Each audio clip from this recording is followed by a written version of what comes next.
Ahí estamos grabando de nuevo. Aplicación e interpretación de la ley. No resulta un tema sencillo. Y ya en general les digo, gente, que cuando lo estudian, no sé, pero los alumnos tienen una proclividad a colgar esta bolilla. No sé por qué.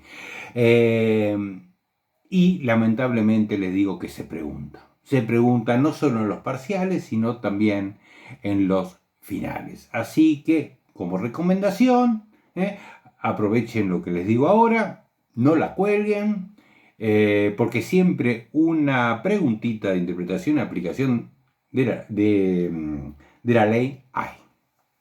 Seguimos. Entonces, ¿qué es aplicar una ley? Bueno, yo tengo una ley determinada que regula situaciones, casos generales. Generales, que es la característica, como vimos anteriormente, de la ley. La ley regula, es obligatoria, pero regula situaciones generales. No va a decir, Pablo Iribarren, usted en el contrato de locación que firmó con Raúl Pérez tiene... Obviamente que no va a decir eso la ley. ¿Qué es lo que va a decir la ley? El locatario tiene las siguientes obligaciones, el locador tiene determinadas obligaciones, etcétera, etcétera, etcétera. Esa es la generalidad. Bien, entonces cuando yo tengo una situación particular, un caso determinado, tengo que ver si a esta ley la puedo aplicar a esta situación que tengo particular. Esto es lo que se llama la subsunción de la ley. Si de lo general lo puedo llevar al caso particular. Bien, cuando ustedes hagan un juicio, sean abogados, van a tener que plantearles un caso a un juez, un conflicto. Por ejemplo, el locatario no me quiere pagar, hace 3 meses que no me paga. El locador dice, yo quiero que me pague, y si no me paga, que se vaya. O sea, que se ordene el desalojo de ese inmueble. Bien, una situación conflictiva. Entonces, ¿dónde va a tener que ir uno a ver cuál es la regulación, cómo está regulado en nuestra legislación el contrato de locación? O más vulgarmente o coloquialmente, el alquiler de un inmueble, ¿cuál es esa regulación? El contrato de locación regulado en el código. Bien. Entonces, ¿qué le voy a brindar al juez? Los hechos del caso. Le voy a decir, mire, Pérez hace 4 meses, 5 meses que me alquiló este inmueble y entonces estaba pagando tanto y además tenía tantas obligaciones y además me rompió y el jardín me lo dejó hecho pelota y no lo cuidó como me prometió que lo cuidara, etcétera, etcétera, etcétera, etcétera. Bien. Y además, como dice la ley aplicable a este caso, esta persona es responsable y por lo tanto usted juez tiene que ordenar el desalojo. Bien, eso, lo primero que va a hacer el juez es correrle traslado de lo que digo yo al inquilino, o sea, al locatario, para que él conteste. Él puede contestar diciendo, no, yo le pagué todo, acá están los recibos, y acá demuestro que yo le vengo pagando todos los meses y es una mentira, lo que sea. Entonces las partes van a tener que demostrar los hechos al juez, y el juez va a determinar qué hechos han sido probados o qué hechos no han sido probados, y ahí determinará quién ganó el juicio. Pero, ¿a qué va toda esta explicación? Que los hechos deben ser acreditados por las partes. Si yo digo que no me pagó, el locatario puede probar que efectivamente me pagó. Y entonces es una cuestión de quién es el que mejor prueba que no pagó o que pagó. Bien, ¿el derecho pasa lo mismo? No. Ahí está el tema. Los jueces se rigen por el principio, a lo mejor lo han sentido nombrar en derecho romano, iuria curia novit. ¿Qué significa? El juez aplica el derecho.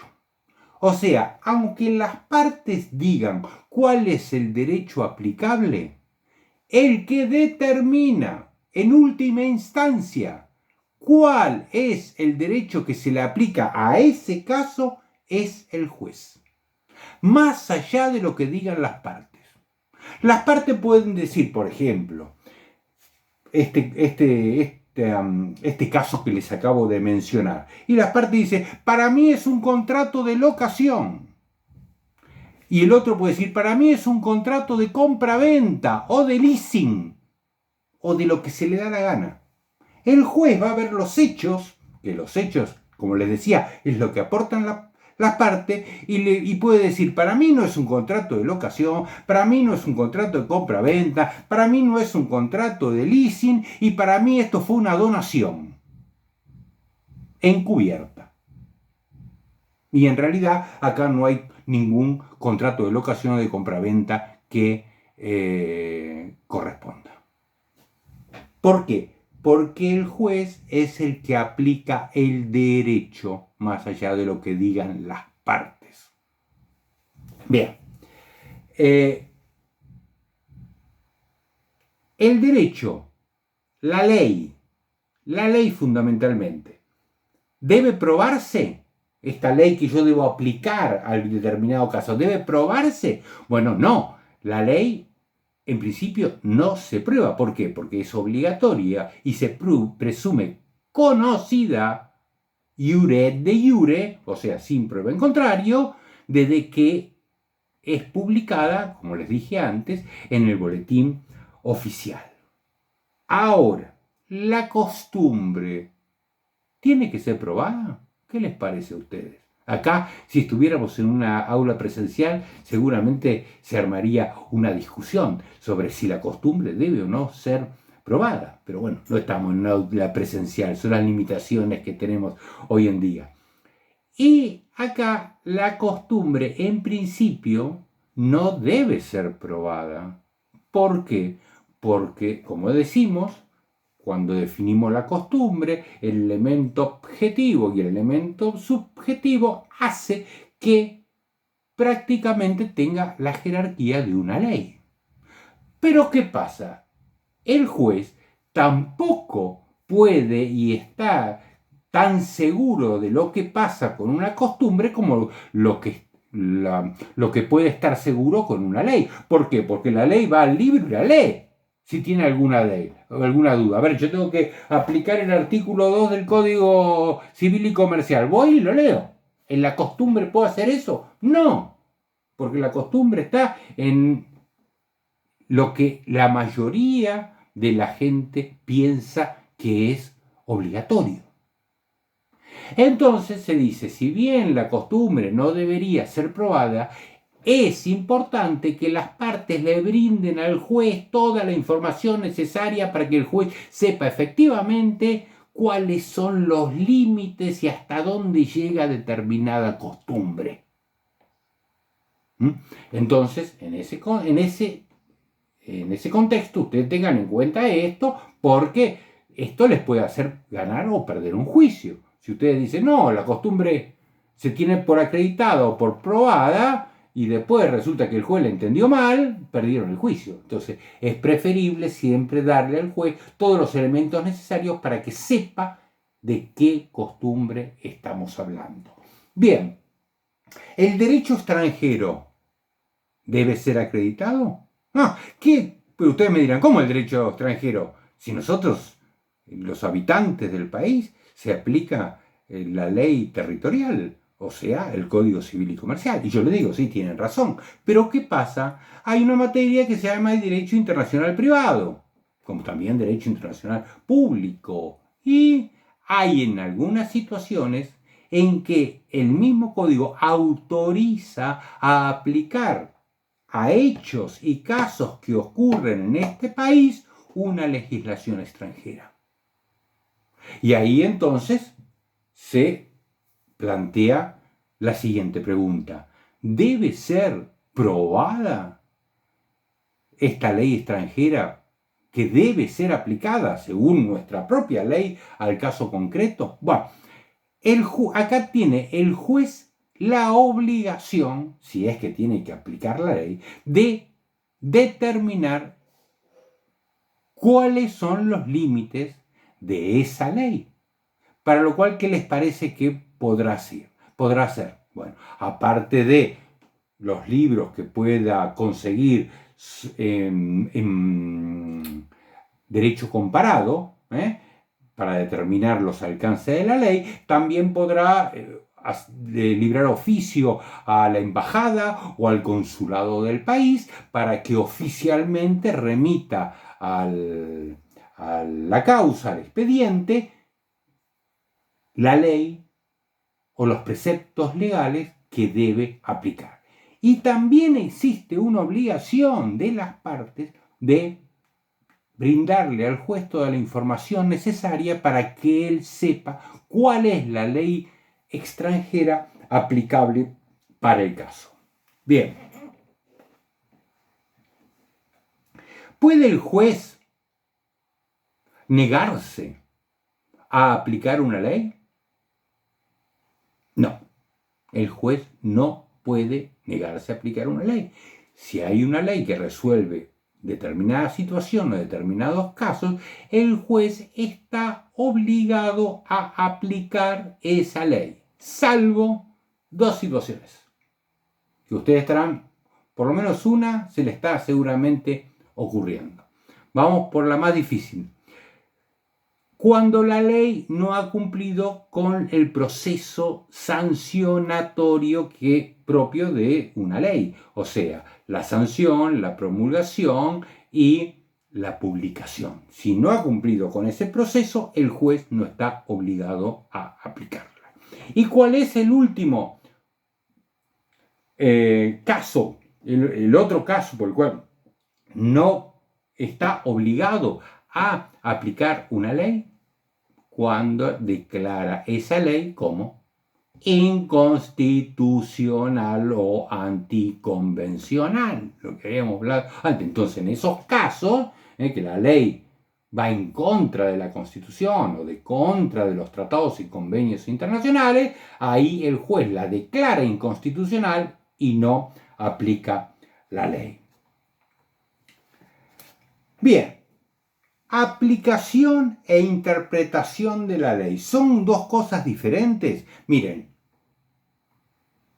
se está separando aplicación e interpretación de la ley por una cuestión didáctica, porque de alguna manera, tanto yo como los libros tienen que explicarle a ustedes de qué estamos hablando. Pero la aplicación e interpretación de la ley en realidad es algo que está muy interrelacionado. Yo no puedo aplicar determinada ley a determinado caso si antes no la interpreto. ¿Cómo hago? Primero tengo que saber qué es lo que quiere, cuál es el alcance de la norma jurídica, qué es lo que quiere significar. Y una vez que yo entiendo a dónde apunta, ahí puedo determinar y aplicarla a estos casos determinados o concretos o en situaciones a que yo debo resolver. Por eso es un ida y vuelta entre aplicación e interpretación. Por una cuestión didáctica lo estamos viendo en forma separada, pero en realidad aplicación e interpretación es dos caras de una misma moneda. Por lo tanto, son dos caras de una misma moneda, las dos deben manejarse en forma conjunta. Sigo igualmente, desde el punto de vista didáctico, haciendo las diferencias. Interpretación, ¿qué es? Buscar el recto y correcto sentido de la norma jurídica, de la ley. ¿A dónde quiere llegar? ¿Qué quiere hacer? ¿Qué nos dice? ¿Mm? Obviamente esto ha provocado situaciones muy difíciles en cuanto a los criterios para poder determinar cuáles son las mejores formas para interpretar la ley. Porque, de acuerdo a cómo interprete yo la ley, es que después la voy a aplicar a determinados casos o situaciones. Bueno, y ahí que nacen lo que se llaman los métodos de interpretación. A algunos les va a sonar mucho a ustedes, fíjense. Método de interpretación, el método exegético o la exégesis. ¿Recuerdan que nace con el derecho francés después de la Revolución, cuando se tiene que imponer el código de Napoleón, y no podía dejar que los jueces puedan interpretar libremente la ley y decir cualquier cosa sobre lo que la ley ellos pensaban que decía. Entonces establece un método exegético gramatical. Hay que interpretar la palabra de la ley y no utilizar ningún otro método que pueda extender los límites de las palabras de la ley. A eso, a este método exegético se opone el método de investigación científica o método evolutivo, donde dice que no, una ley evoluciona. Entonces hay que ver el contexto histórico, sociológico, político, en que esa ley se crea para después cómo evoluciona con el tiempo y de ahí buscar la mejor interpretación. Después está la Escuela del Derecho Libre, si la han sentido nombrar, de origen alemán, que decía, miren, el juez puede interpretar lo que se le da la gana, más puede hasta crear el derecho. No tiene límite alguno. Bueno, de un extremo al otro, pero la Escuela del Derecho Libre no ha tenido demasiados seguidores e inclusive resulta impracticable en un derecho continental europeo con el que tenemos nosotros. Y después hay muchos más que se los dejo, más métodos que se los dejo a ustedes para que lo estudien. Pero yo se los nombro para que los tengan en cuenta. Jurisprudencia de conceptos, jurisprudencia de intereses, jurisprudencia de valoraciones, la teoría pura del derecho de Kelsen. Era una forma de interpretar que tenía Kelsen el derecho a través de su famosa pirámide. El trialismo del famoso Goldschmidt, que establecía 3 niveles de interpretación, el normativo, el sociológico y el diquecológico, o sea, a nivel valoración o justicia. Entonces, a través de esos 3 niveles de interpretación, lograba determinar justamente la mejor interpretación de la ley. Después tenemos el realismo norteamericano, que tiene sus particularidades propias del utilitarismo norteamericano. Acuérdense de esto, lo habrán sentido nombrar. La ley es lo que los jueces dicen que es. Es el utilitarismo norteamericano. Después, la tendencia al sincretismo, que es la actual tendencia de interpretación.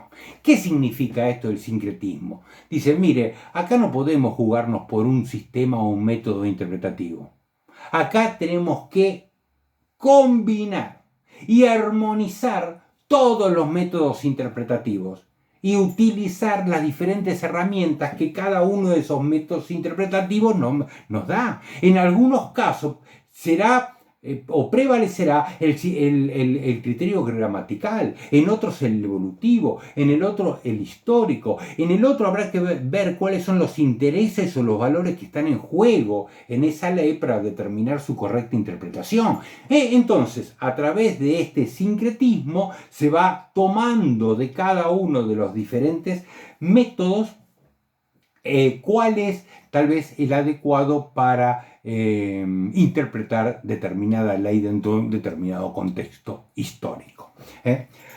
Bien, fíjense, y con esto ya vamos terminando, no se preocupen.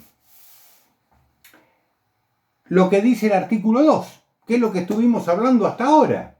Ahora vamos al texto de la ley.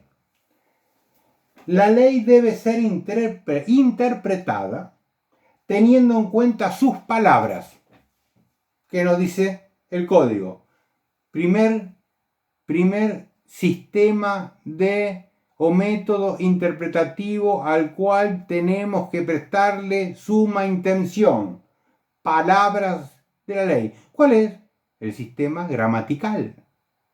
Que el sistema gramatical viene o tiene su origen en el sistema exegético. Las palabras de la ley. ¿Pero solamente las palabras de la ley? No. Sigue el código. Su finalidad, sistema evolutivo o teleológico. Hay que ver cuál es el fin de la norma. ¿Para qué el legislador la sancionó? El legislador se supone que es consecuente, o sea, que legisla para solucionar determinados problemas. Por lo tanto, hay que ver qué problemas quiso solucionar. Les doy un ejemplo rápido. Estamos en una época de crisis, de pandemia, y hay que tomar medidas económicas urgentes.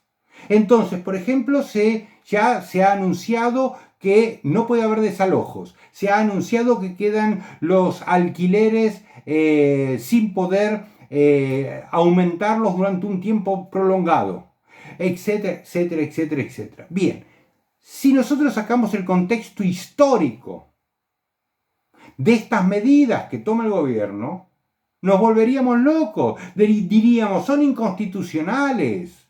Está afectando la autonomía de la libertad en los contratos, donde las leyes son supletorias.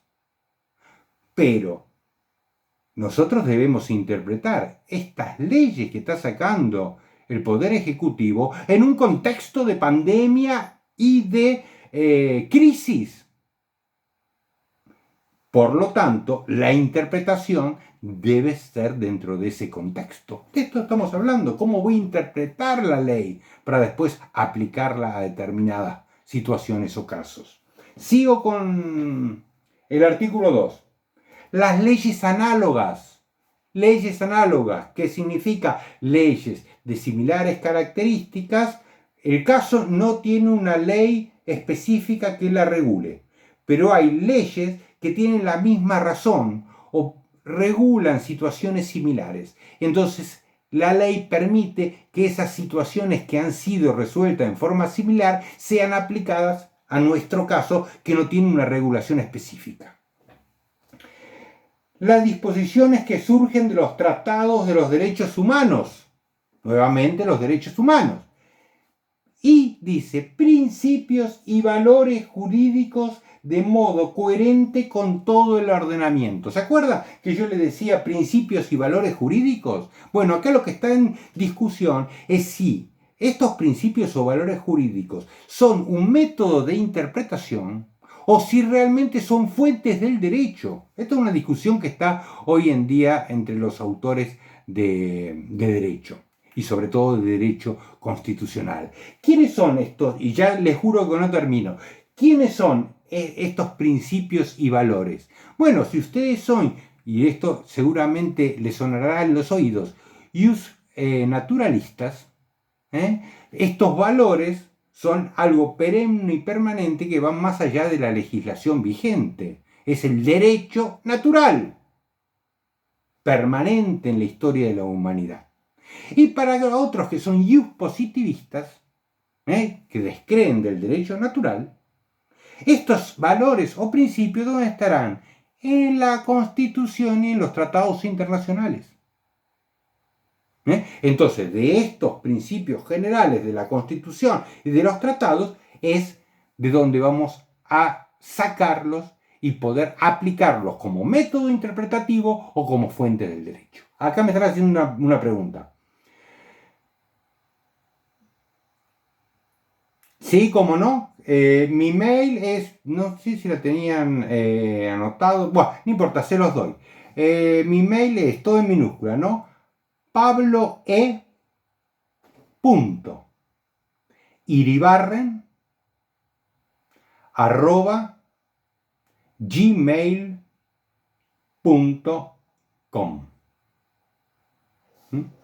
También pueden hacer preguntas a través del Messenger de Face de la cátedra. Pero bueno, repito, a mí no me molesta que me manden mail haciendo alguna consulta o pregunta. Pablo E. Iribarren @gmail.com. Bueno, no sé, a disposición de ustedes, si hay alguna pregunta o alguna cuestión que haya quedado pendiente. Repito, van a estar subidas durante el fin de semana van a estar subidas estas clases en YouTube, para que ustedes eventualmente, si quedó alguna duda, lo puedan consultar. Y acuérdense que va a estar el profesor que sigue, que ahora no me acuerdo cuál es, el lunes a las 6 de la tarde, a menos que haya una orden en contrario, pero si todo anda bien, vamos a seguir con esta metodología. Bueno, ha sido un gusto, hasta siempre y nos veremos algunos de otros días. Chao. Gracias por todo.